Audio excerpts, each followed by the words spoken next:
When you look at schools like Irving Elementary here, you can see why people said the district was crazy to try to start school on time. It just couldn't be done. But teachers and parents say it's because of images like these. They just had to get kids back to school, back to normal.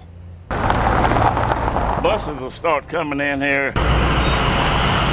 For 4 years now, Joe Blue has stood guard over the kids of Irving Elementary. You enjoy them kids, you kind of get attached to them. Just like all his kids, he was sad to see Irving destroyed, but glad he got to follow his kids here to Washington. Morning. Morning. So he can keep watching out for them. Good to be back. We're thrilled to have Blue back with us. Good morning, how are you? Another familiar face welcomes kids back to school. Welcome. Principal Debbie Fort. She's thrilled so many kids are returning to Irving, even if it wasn't easy. Good morning, how are you, Mia? Thank you for coming from the Osho to come to school at Irving. So many of her kids were impacted by the tornado. Their lives are upside down. He was very traumatized by the tornado. So everyone is working hard to make sure this is more than just a first day at school. It's returning life to some kind of normal. It's hard to leave the other school, but this one has just started to feel like home. We've tried to make it the best that we can. A school is the teachers, the parents, the students, the support staff. A school is in here. It's the people, it's not the building. Just a mile and a half away from Irving's crumbling walls, Cecil Floyd Elementary School also took a beating. Some evidence of that still remains. But now a new flag proudly flies over a newly finished school. There was a lot of damage to a lot of classrooms. A lot of teachers had to start from scratch.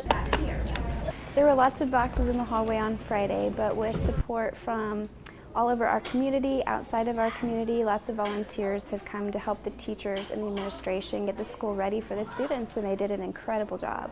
Megan Hoyt's 6-year-old daughter Kate was excited about coming back. We drawed flowers for my dad and Hello Kitty for my mom. Seeing our friends, familiar faces is very important at this point. Kate doesn't live near her friends anymore, not since the tornado. We barely made it to our storm shelter in our basement before the tornado hit the front door. We lost everything, but we have each other, and that's okay.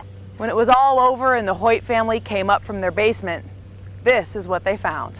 For an adult, that was extremely scary, but for a child, it was quite devastating. So we're still working through some issues with fear as far as storms are concerned. That's why Joplin schools have counselors on site helping kids cope and heal. But just being here together may be the best medicine. They're doing wonderful. They're excited. I think they're all ready. I think we're all ready to be normal. Normalcy. It's nice for us. Especially now for kids in Joplin, school is as comforting as home. And there's no place like home. So in all, 10 schools damaged or destroyed, $150 million in damages for the school district in Joplin. But like the rest of the city, they will rebuild and recover.